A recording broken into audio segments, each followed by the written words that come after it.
નમસ્કાર મિત્રો, હું છું જયેશ હિરપરા. કૃષિ મિત્ર ચેનલમાં આપનું હાર્દિક સ્વાગત છે. આજે વાત કરવાની છે કે ઉનાળુ તલ અને મગમાં નિંદામણ વિશેની. તો આમ જોઈએ તો કે નિંદામણ છે એ ઘણું બધું ખર્ચાળ થાય છે અને ઘણી વખત એવું પણ બને છે કે નિંદામણનું પ્રમાણ જો વધી જાય તો કે મુખ્ય પાક જે હોય એનું ઉત્પાદનમાં વધારે એવો ઘટાડો આવે છે. ઘણી વખત આપણને એવું પણ હોય છે કે ભાઈ નિંદામણ નાશક વાપરવાથી જમીન બગડે છે, પણ અત્યારે મજૂરી ખર્ચ અને નિંદામણ નાશક દવાને કોસ્ટ જોઈએ તો એમાં ઘણો બધો તફાવત છે. કેમ કે દિવસે દિવસે મજૂરની અછત થતી જાય છે. બીજું કે તલ અને મગ જે છે એ લાગટ ક્યારામાં વાવેલા હોય એટલે આંતરખેડ પણ શક્ય નથી. એટલે જે કોઈ પાક એવા છે કે જેમાં આંતરખેડ શક્ય નથી એમાં પ્રી ઇમર્જન્સ અને પોસ્ટ ઇમર્જન્સ અથવા એટલે કે ઉગ્યા પહેલાં અને ઉગ્યા પછીની નિંદામણ નાશક વાપરવી જરૂરી છે. પણ એનો સમજણપૂર્વક જો ઉપયોગ થાય તો એમાં આપણને સારો એવો ફાયદો થાય છે.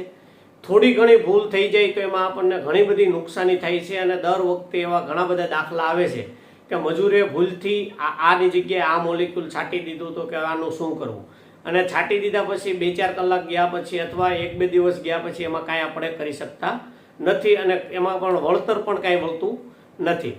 હવે વાત કરીએ તો કે તલ અને મગ છે એ બે પાક છે એ દ્વિદળી પાકમાં આવે, એટલે કે પોળા પાંદવાળા પાકમાં આવે. હવે ઉગી ગયા પછી જોઈએ તો કે એમાં કાળિયું ખારિયું કૂટેલું કણેરું હોય તો એના માટેના જે મોલેક્યુલ આવે છે કે પ્રોપાક્વિઝાફોપ છે, ક્વિઝાલોફોપ ઇથાઇલ છે અથવા ફેનોક્ઝાપ્રોપી ઇથાઇલ છે.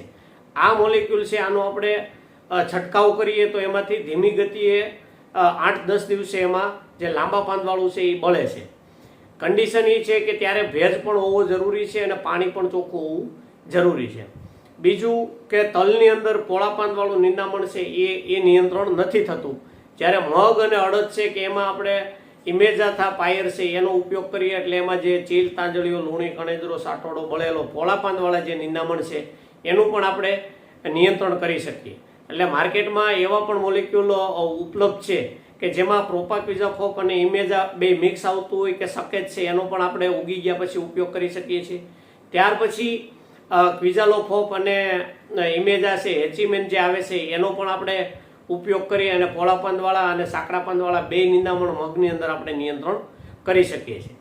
જ્યારે પાક બદલે ત્યારે નિંદામણ નાશક દવાનું સ્વરૂપ પણ બદલતું હોય. જેમ કે ઉનાળુ બાજરી છે તો એ એકદળી વનસ્પતિમાં આવે છે. જો એમાં નિંદામણ નિયંત્રણ કરવા માટે ક્વિઝાલોફોપ, ફેનોક્ઝાપ્રોપી ઇથાઇલ છે અથવા પ્રોપાક્વિઝાફોપ છે, આ જે રહ્યા એ નિંદામણ આપણે બાજરીમાં ઉપયોગ નથી કરી શકતા. એની જગ્યાએ આપણે મકાઈ છે, બાજરી છે, એમાં એટ્રાજીન જે પાવડર આવે છે પંપે 50 થી 60 ગ્રામ રાખી અને છંટકાવ કરવામાં આવે તો એમાં ગોળ પાંદવાળું છે એ બળે છે અને પટ્ટી પાંદવાળું છે એ બહુ બળતું નથી પણ એ બળભંગ થાય છે કે નિષ્ક્રિય થાય છે કે એમાં આપણે ગ્રોથ અટકાવી શકીએ.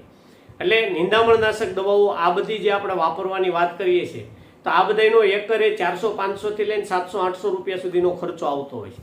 જ્યારે મજૂરી ખર્ચ છે તો કે એક મજૂરની મજૂરી 400 થી 500 રૂપિયા હોય તો કે 2 મજૂર હોય તો આખા દિવસનું 2 એકર જેવું ખેતર, 1 એકર જેવું ખેતર છે એ નીંદી નથી શકતું.